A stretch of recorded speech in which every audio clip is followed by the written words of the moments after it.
In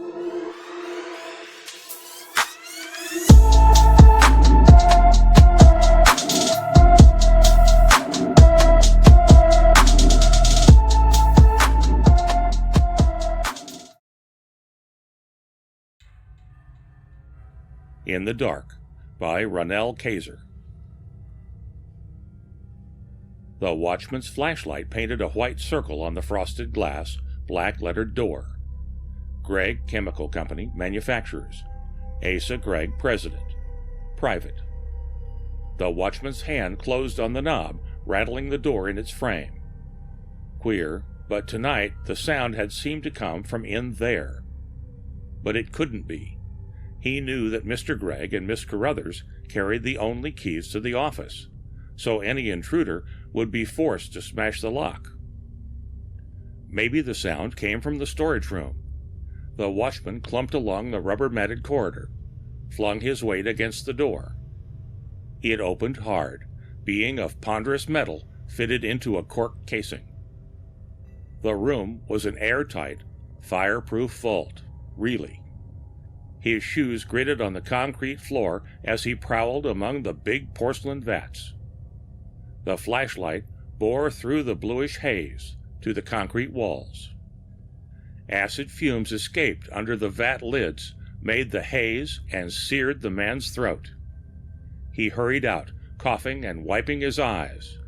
It was damn funny. Every night he heard the same peculiar noise somewhere in this wing of the building.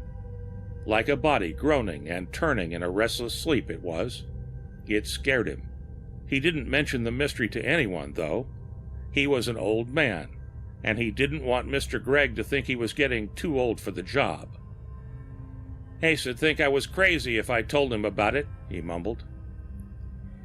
Inside the office, Asa Gregg heard the muttered words plainly. He sat very still in the big leather-cushioned chair, hardly breathing until the scrape of the watchman's feet had thinned away down the hall. There was no light in the room to betray him, only the cherry-colored tip of his cigar, which couldn't be visible through the frosted glass door. Anyway, it'd be an hour before the watchman's rounds brought him past the office again. Asa Gregg had an hour, if he could screw up his nerves to use it. He took the frayed end of the cigar from his mouth. His hand, which had wasted to mere skin and bone these past few months, groped through the darkness, slid open the polished coolness of the dictaphone hood, and snapped the switch. Machinery faintly whirred. His fingers found the tube, lifted it. "Miss Carruthers," he snapped. Then he hesitated. Surely he could trust Mary Carruthers. He'd never wondered about her before.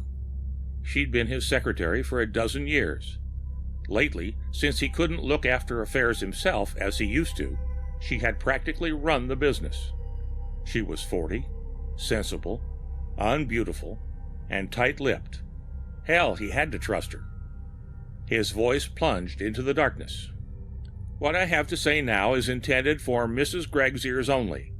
She will take the first boat home, of course. Meet that boat and bring her to the office. Since my wife knows nothing about a dictaphone, it will be necessary for you to set this recording running. As soon as you have done so, leave her alone in the room. Make sure she is not interrupted for a half hour. That's all." He waited a decent interval. The invisible needle peeled its thread into the revolving wax cylinder. "Jeanette," muttered Asa Gregg, and hesitated again. This wasn't going to be easy to say. He decided to begin matter-of-factly. "As you probably know, my will and the insurance policies are in the vault at the First National. I believe you will find all my papers in excellent order. If any questions arise, consult Miss Carruthers. What I have to say to you now is purely personal. I feel, my dear, that I owe you an explanation. That is..." God, it was harder than he had expected. "Jeanette," he started afresh, "you remember 3 years ago when I was in the hospital? You were in Palm Beach at the time. I wired that there had been an accident here at the plant. That wasn't strictly so. The fact is, I'd gotten mixed up with a girl. He paused, shivering. In the darkness, a picture of Dot swam before him. The oval face, framed with gleaming swirls of lemon-tinted hair, had pouting scarlet lips and eyes whose allure was intensified by violet makeup. The full-length picture of her included a streamlined, full-blossomed, and yet delectably lithe body. A costly, enticing Broadway chorus orchid. As a matter of fact, that is where he'd found her. "I won't make any excuses for myself," Asa Gregg said harshly. "I might point out that you were always in Florida, or Bermuda, or France, and that I was a lonely man. But it wasn't just loneliness, and I didn't seek companionship. I thought I was making a last bow to romance. I was successful, 60, and silly, and I did all the damn fool things. I even wrote letters to her. Popsy-wopsy letters." The dictaphone couldn't record the grimace that jerked his lips. "She saved them, of course, and by she put a price on them. $10,000. Dot claimed that one of those filthy tabloids had offered her that much for them, and what was a poor working girl to do? She lied. I knew that. I told her to bring the letters to the office after business hours, and I'd take care of her. I took care of her, all right. I shot her, Jeanette." He mopped his face with a handkerchief that was already damp. "Not on account of the money, you understand. It was the thing she said after she had tucked the bills into her purse. Vile things, about the way she had earned it 10 times over by enduring my beastly kisses. I really loved that girl, and I'd thought she'd cared for me a little. It was her hate that maddened me, and I got a gun out of my desk drawer." Asa Gregg reached through the darkness for the switch. He fumbled for the bottle which stood on the desk. His hands trembled, spilling some of the liquor onto his lap. He drank from the bottle. This part of the story he'd skip. It was too horrible even to think about. He didn't want to remember how the blood pooled inside Dot's fur coat, and how he'd managed to carry the body out of the office without leaking any of her blood onto the floor. He tried to forget the musky sweetness of the perfume on the dead girl, mingled with the other evil blood smell. Especially, he didn't want to remember the frightful time he'd had stripping the gold rings from her fingers and the one gold tooth in her head. The horror of it coiled in the blackness about him. His own teeth rattled against the bottle when he gulped the second drink. He snapped the switch savagely, but when he spoke, his voice cringed into the tube. "I carried her into the storage room. I got the lid off one of the acid tanks. The vat contained an acid powerful enough to destroy anything, except gold. In fact, the vat itself had to be lined with gold leaf. I knew that in 24 hours there wouldn't be a recognizable body left, and in a week there wouldn't be anything at all. No matter what the police suspected, they couldn't prove a murder charge without a corpus delicti. I had committed the perfect crime, except for one thing. I didn't realize there'd be a splash when she went into the vat." Gregg laughed, not pleasantly. His wife might think it had been a sob when she heard this record. "Now you understand why I went to the hospital," he jerked. "Possibly you'd call that poetic justice. Oh, God." His voice broke again. He thumbed off the switch and mopped his face with the damp linen.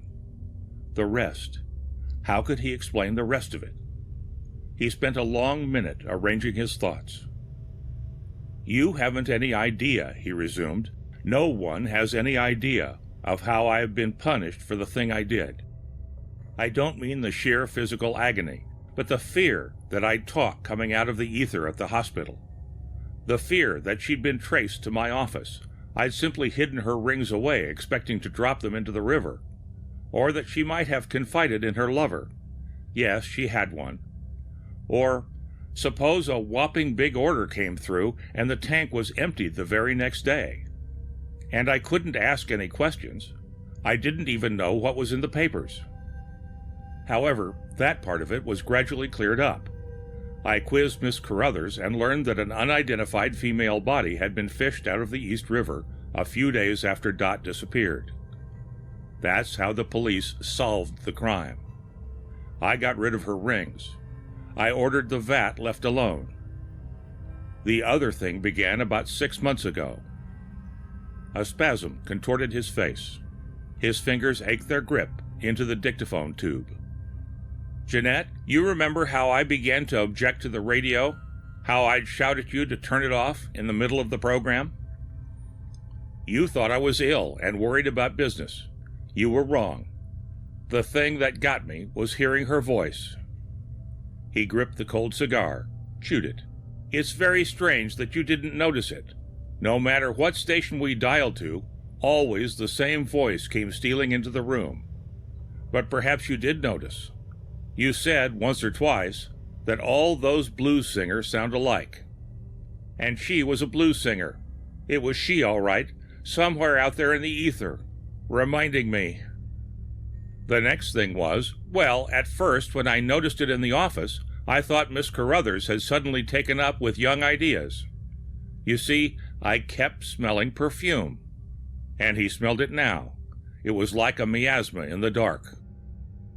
It isn't anything that Carruthers wears, he grated. It comes from, yes, the storage room.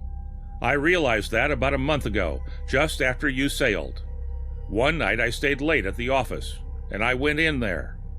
It seemed to be strongest around the vat, her vat, and I lifted the lid. The sweet, sticky, musty smell hit me like a blow in the face. And that isn't all. Terror stalked in this room. Asa Gregg crouched in his chair, felt the weight of fear on him, like a submarine pressure. His cigar pitched on his knees, dropped to the floor.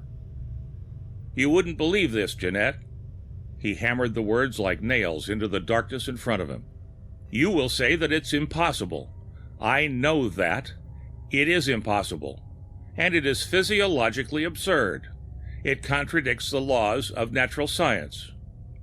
But I saw something on the bottom of that vat. He groped for the bottle.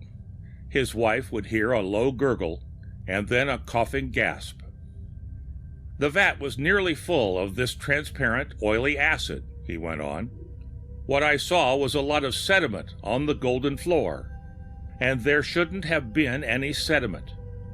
The stuff utterly dissolves animal tissue, bone, even the common ores, keeps them in suspension. It didn't look like sediment either. It looked like a heap of mold, grave mold. I replaced the lid. I spent a week convincing myself that it was all impossible, that I couldn't have seen anything of the sort. Then I went to the vat again. Silence hung in the darkness while he sucked air into his lungs, and the words burst, separate, yammering shrieks. I looked, night after night, for hours at a time. I watched the change. Did you ever see a body decompose? Of course not. Neither have I. But you must know in a general way what the process is. Well, this has been the exact opposite. First, I stared at the heap of grave mold as it shaped itself into bones, a skeleton. I watched the coming of hair, a yellow tangle of it sprouting from the bare, round skull, until, oh God, the flesh began to make itself before my eyes. I couldn't bear any more. I stayed away, didn't come to the office for 5 days. The tube slipped from his sweating, slick fingers. Panting, Asa Gregg fumbled in the dark until he found it. Exhaustion, not self-control, flattened his voice to a dead monotone. I tried to think of a way out. If I could fish the corpse out of the tank, but I couldn't smuggle it out of the plant alone. You know that, and so do I. Besides, what would be the use? If the acid can't kill her, nothing can. That's why I can't have the lid cemented on. It wouldn't do any good either. Until 3 days ago, she hadn't the least color, looking as white as a ghost in the vat. A naked ghost, because there's been no resurrection for her clothing. I've watched her limbs grow rosy. Her lips are scarlet. Her eyes are bright. They opened yesterday, and her breasts were rising and falling. Oh, almost imperceptibly, but that was last night. And tonight, I swear it, her lips moved. She muttered my name. She turned. She'd been lying on her side, over onto her back. The record would be badly blurred. His hand shook violently, bobbling the tube against his lips. Greg braced his elbow against the desk. She isn't dead, he choked. She's only asleep, not very soundly asleep. She's waking up. The invisible needle quivered as it traced several noises. There was his tortured breathing, and the clawing of his fingernails rattling over the desk. The drawer clicked as it opened. A loud click was the cocking of the revolver. Soon she's going to get out of that vat, Greg bleated. Jeanette, forgive me. God, forgive me. For I will not, I cannot, I dare not stay here and see her then. The sound of the shot brought the watchman stumbling along the corridor. He crashed against the office door. It banged open in a shower of falling, frosted glass. The watchman's flashlight severed the darkness and printed its white circle on the face of Asa Gregg. He had fallen back into the chair, a blackish gout of blood running from the hole in his temple. He stared sightlessly into the light, with his eyes that were two gnarls of shrunken brown flesh, like knots in a pine board. Asa Gregg was blind, had been since that night 3 years past, when the acid splashed. The end of In the Dark by Ronald Kaiser.